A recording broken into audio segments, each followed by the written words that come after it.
kesan bahwa terjadi pemerosotan yang agak serius terhadap hukum ini bukan hanya opini kita yang ada di genset. Kita berpendapat, kita melihat, kita protes, tapi ada di angka-angka SIGI. SIGI itu survei, bahwa itu memang merosot.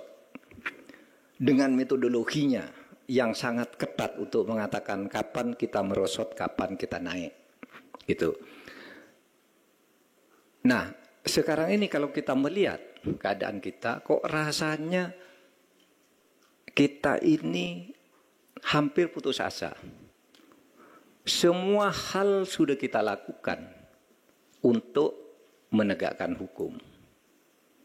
Tetapi kita tahu masih banyak masalah besar, masalah pertambangan. Saudara, masalah pertambangan yang dijarah secara besar-besaran dan dibackingi oleh aparat atau oleh pejabat gitu. Kalau aparat mungkin satu kesatuan, kalau pejabat lah, pejabat tingkat tertentu yang kemudian tentu diikuti oleh anak buahnya. Itu di pertambangan dan lingkungan hidup, sumber daya alam. Terjadi penjarahan besar-besaran yang itu menurut Profesor Fahmi Radi, baru saya ketemu di sini setengah jam lalu.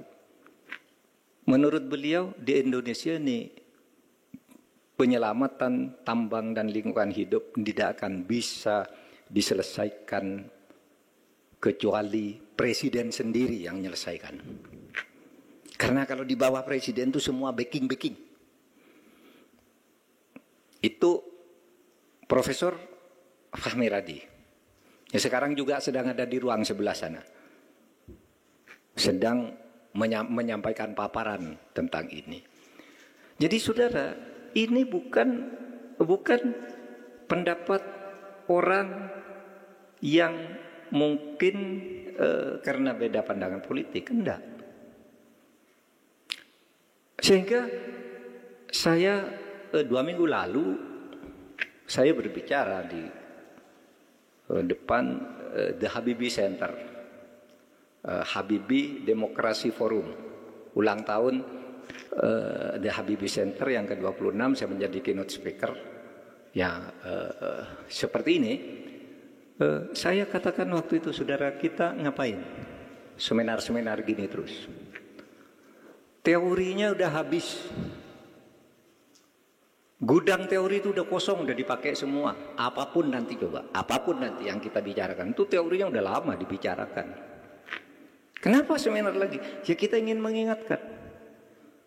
Meskipun kita udah tahu nih teorinya gini, harus gini, masalahnya dia udah tahu semua. Sudah habis teori. Tinggal satu teori yang masih workable, yaitu konsistensi dan ketegasan presiden. Itu. Konsistensi untuk menegakkan hukum. Kalau visi dan statement udah cukup, nah, presiden hebat tuh. Pokoknya korupsi nggak boleh ada, kemanapun saya kejar. Sudah. Komitmen, konsistensi dan ketegasan. Sudah, komitmennya sudah dinyatakan berkali-kali. Kemarin dipidatokan lagi di Golkar kemarin sore. Dan selalu katakan tuh komitmen sudah. Tinggal konsistensi dan ketegasan presiden. Karena sampai saat ini kita belum melihat bagaimana ini implementasinya untuk orang-orang di bawah presiden. Sehingga kita tunggu dan kita berharap masih ada asa.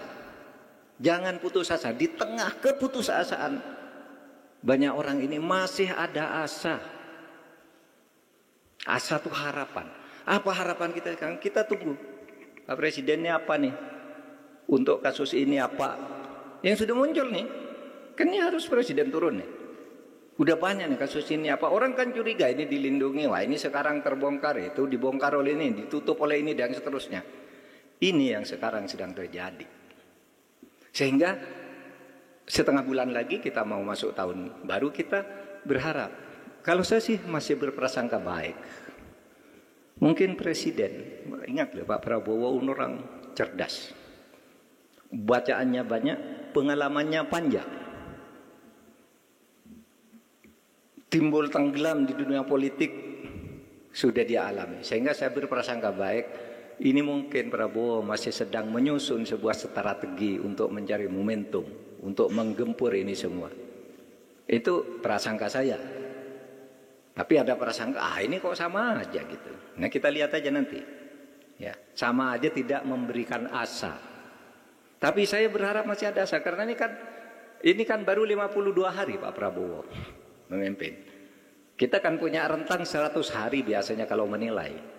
Nah, saudara, saya katakan tadi, kita mencari asa dari situasi buruk. Apa situasi buruk itu? Mari saya sekarang lihat pada saudara.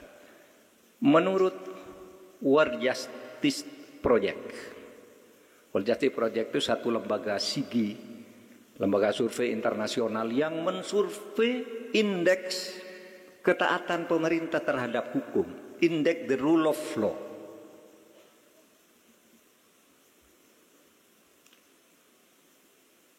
Seluruh dunia, semua negara diberi indeks.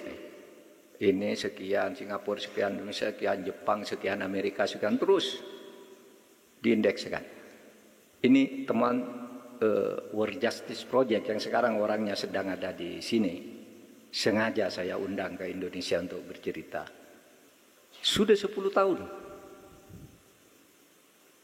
Indonesia mengalami stagnasi. Mengalami stagnasi di dalam ketaatan dalam penegakan hukum oleh negara.